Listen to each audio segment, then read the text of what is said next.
ஓம் தொலைக்காட்சி நேயர்களுக்கு வணக்கங்கள். மற்றும் ஒரு வணக்கம் ஓம் டிவி நிகழ்ச்சியோடாக உங்கள் அனைவரையும் சந்திப்பதில் மகிழ்ச்சி. இன்றைக்கு புலர்ந்திருக்கக்கூடிய பொழுதானது அனைவரது வாழ்விலும் மங்களமும் சுபீட்சமும் நல்ல பல காரியங்கள் நடைபெறக்கூடிய நல்லதோர் நாளாக அமைய எல்லாம் வல்ல இறைவனை பிரார்த்திப்பதோடு இன்றைய தினத்திலே பல்வேறு சுப காரியங்களில் ஈடுபட்டு கொண்டிருக்கக்கூடிய நேயர்கள், சொந்தங்கள், உறவுகள் அனைவருக்கும் ஓம் தொலைக்காட்சி சார்பாக வாழ்த்துக்களையும் கூறிக்கொண்டு இன்றைய நிகழ்ச்சியினுடைய முதற் பகுதியான இன்றைய நாள் தொடர்பான தகவல் பகுதியுடன் இணைந்திருக்கலாம்.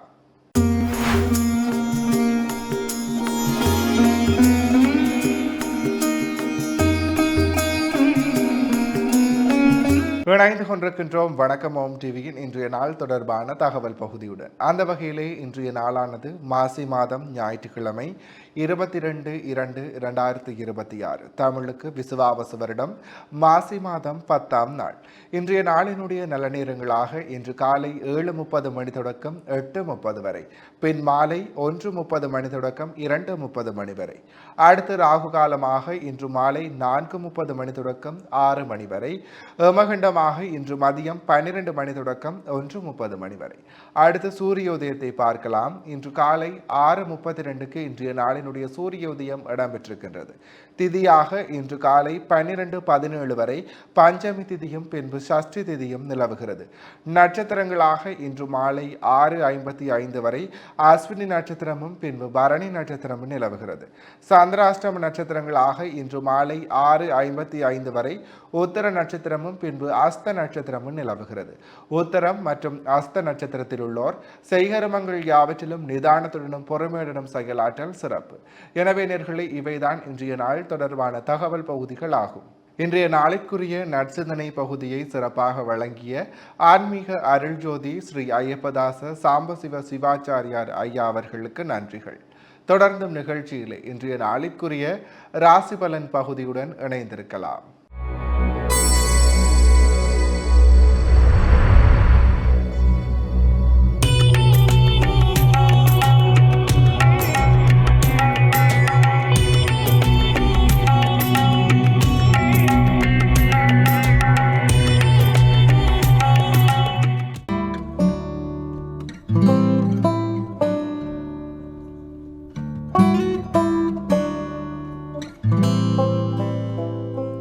ஓம் தொலைக்காட்சியினருக்கு நீங்கள் காலை வணக்கம். இன்றைய நாள் 22/2/2026. மேடராசி அஸ்வினி பரணி கார்த்திகை உண்டு கொண்டவங்களுக்கு இன்றைய நாள் சிறப்பும் மேன்மையும் தரும். தொழில் சார்ந்த முன்னேற்றம் உண்டு. பணவரவு திருப்திகரமாக உண்டு. இடபராசி கார்த்திகை 2, 3, 4, ரோகிணி மிருகத்திடம் 1, 2 கொண்டவங்களுக்கு இன்றைய நாளிலே சிரமங்கள் இருக்கும், தடைகள் இருக்கும். எடுக்கின்ற முயற்சிகளில் நிதானம் தேவை. மிதுனராசி மிருகசீரிடம் 3, 4, திருவாதிரை புனர்பூசம் 1, 2 கொண்டவங்களுக்கு இன்றைய நாள் வெற்றி நாளாக அமைகிறது. சிறப்பும் மேன்மையும் அதிகமாக இருக்கும். நன்மைகள் உண்டு. கடகராசி புனர்பூசம் 4, பூசம் ஆயில்யம் கொண்டவங்களுக்கு இன்றைய நாளில் சிரமங்கள் இருக்கும், தடைகள் இருக்கும். எடுக்கின்ற முயற்சிகளை பொறுமையோடும் தியானத்தோடும் செயல்பட வேண்டும். சிம்மராசி மகம் பூரம் உத்தரம் 1 கொண்டவங்களுக்கு இன்றைய நாளிலே சிக்கல்கள் இருக்கும், தடைகள் இருக்கும். காரியங்களில் இழுபறிகள் இருக்கும். அதற்கேற்ப செயல்பட வேண்டும். கன்னிராசி உத்தரம் 2, 3, 4, அத்தம் சித்திரை 1, 2 கொண்டவங்களுக்கு இன்றைய நாளிலே சிரமங்கள் இருக்கும், தடைகள் இருக்கும். எடுக்கின்ற முயற்சிகளை நிதானத்தோடு செயல்பட வேண்டும். துலாம் ராசி சித்திரை 3, 4, சுவாரி விசாகம் 1, 2, 3 கொண்டவங்களுக்கு இன்றைய நாளிலே சற்று அலைச்சல் நிலைகள் இருக்கும், காரியங்களில் இழுபறிகள் இருக்கும். நிதானத்தோடும் பொறுமையோடும் செயல்பட வேண்டும். விருச்சிக ராசி விசாகம் 4, அனுசம் கேட்டை கொண்டவங்களுக்கு இன்றைய நாள் மேன்மையும் நன்மையும் தரும். தொழில் முன்னேற்றம் உண்டு. பணவரவு திருப்திகரமாக இருக்கும். தனுசு ராசி மூலம் பூராடம் உத்திராடம் 1 கொண்டவங்களுக்கு இன்றைய நாளிலே சிரமங்கள் இருக்கும், தடைகள் இருக்கும். உறவினர்கள் மூலம் சிக்கல்கள் இருக்கும். நிதானம் தேவை. மகர ராசி உத்திராடம் 2, 3, 4, திருவோணம் அவிட்டம் 1, 2 கொண்டவங்களுக்கு இன்றைய நாள் தொழில் முன்னேற்றம் உண்டு. பணவரவு உண்டு. எடுக்கின்ற முயற்சிகளில் சிறப்புகள் மேன்மைகள் அமையும். கும்பராசி அவிட்டம் 3, 4, சதயம் புரட்டாதி 1, 2, 3 கொண்டவங்களுக்கு இன்றைய நாளிலே அனுகூலம் உண்டு. நன்மைகள் உண்டு. எதிர்பார்ப்புகளிலே வெற்றிகள் கிடைக்கும். மீனராசி புரட்டாதி 4, உத்திரட்டாதி ரேவதி கொண்டவங்களுக்கு இன்றைய நாள் மேன்மையின் நன்மையின் தரும். தொழில் சிறப்புகள் இருக்கும். பணவரவு திருப்திகரமாக இருக்கும்.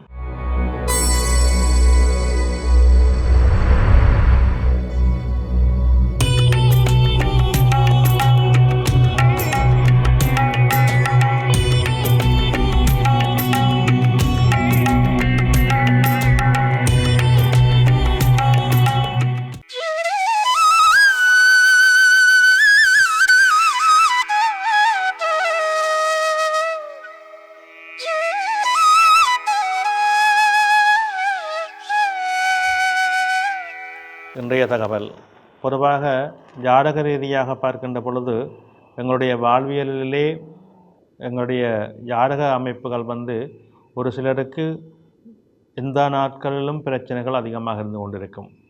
அவர்களுக்கு சிக்கல்கள் அதிகமாக இருந்து கொண்டிருக்கும். என்னடா என் வாழ்க்கை இப்படி போகின்றது என்றவர்கள் எல்லாத்திலையும் ஒரு வெறுப்புத்தன்மை வருகின்ற அளவுக்கு இருக்கும்.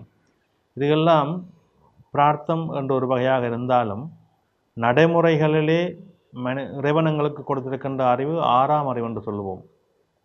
எதையும் சிந்தித்து செயல்படுகின்ற அறிவு. நமக்கு ஒரு பிரச்சனை வருகிறது என்றால் அது எதன் மூலம் வருகின்றது, ஏன் வருகின்றது, தினமும் ஏன் இப்படி சிக்கல்கள் வருகின்றது என்பதை முதலில் தெளிவுபடுத்த வேண்டும்.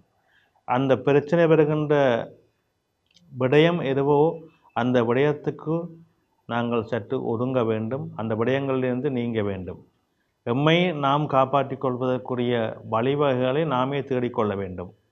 அடிக்கடி சிக்கல்களையும் பிரச்சனைகளையும் எதிர்கொள்கின்றவர்கள் அந்த இடங்களிலே அந்த நிலைகளிலிருந்து விடுபட்டு இன்னொரு புதிய யுகத்துக்கு செல்ல வேண்டும். இந்த அனுபவங்களை கொண்டுதான் அந்த இடத்திலே எங்களை நாங்கள் காப்பாற்றிக் கொள்ள முடியும். தொடர்ந்து ஒருவருடைய வாழ்க்கையிலே பிரச்சனை என்பது அறவே இல்லை. ஒரு காலகட்டத்திலே இருந்தாலும் அதை சமாளிக்கின்ற அறிவை இறைவன் எங்களுக்கு தந்திருக்கின்றான். எங்களை நாங்கள் காப்பாற்றிக் கொள்வதற்கு எங்களுடைய மனம், எங்களுடைய உடல், எங்களுடைய உணர்வுகள் இதற்கு ஒத்துழைக்க வேண்டும். ஒத்துழைப்பு கொடுக்குற அளவுக்கு நாம் நம்மை ஆழ்படுத்தி கொள்ள வேண்டும். அதற்குரிய யோகா பயிற்சிகள், தியானங்கள் செய்ய வேண்டும். எங்களை ஆசுவாசப்படுத்தி கொண்டு எதையும் எதிர்கொண்டு அதற்கு பதில் கொடுத்து அடுத்த கட்டத்துக்கு நாங்கள் நம்மை இழுத்து செல்லுகின்ற தன்மைகளை கொள்ள வேண்டும். இது மிக முக்கியமானது வாழ்க்கையிலே. நன்றி.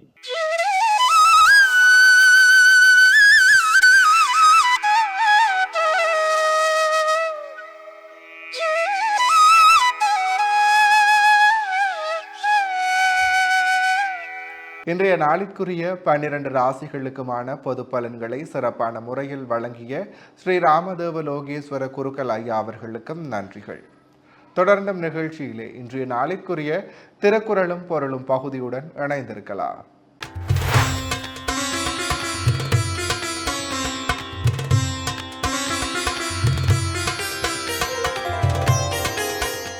இணைந்து கொண்டிருக்கின்றோம் இன்றைய நாளிற்குரிய திருக்குறளும் பொருளும் பகுதியுடன். அந்த வகையில் இன்றைய நாளினுடைய குறளும் பொருளுமாக ஒற்றறினாள் ஒற்றி பொருள் தெரியா மன்னவன் கொற்றங் கொளக்கிடந்ததில். இக்குறளினுடைய பொருளை பார்க்கலாம். ஒற்றரால் நாட்டு நிகழ்ச்சிகளை அறிந்து அவற்றின் பயனை ஆராய்ந்துணராத அரசன் வெற்றி பெறத்தக்க வழி வேறு இல்லை. இக்குறளையும் பொருளையும் மீண்டும் ஒருமுறை பார்க்கலாம். ஒற்றினான் ஒற்றி பொருள் தெரியா மன்னவன் கொற்றங் கொளக்கிடந்ததில். இக்குறளினுடைய பொருளாக ஒற்றரால் நாட்டு நிகழ்ச்சிகளை அறிந்து அவற்றின் பயனை ஆராய்ந்துணராத அரசன் வெற்றி பெறத்தக்க வழி வேறு இல்லை. எனவே நேயர்களே, இவைதான் இன்றைய நாளிற்குரிய திருக்குறளும் பொருளும் பகுதியாகும். இன்றைய நாளிற்குரிய அனைத்து வணக்கமோம் டிவி பகுதிகளும் நிறைவேறியது. மற்றும் ஒரு வணக்கமோம் டிவி நிகழ்ச்சியூடாக உங்களை சந்திக்கும் வரையில் உங்களிடத்திலிருந்து விடைபெற்று செல்கிறேன். நன்றி, வணக்கம்.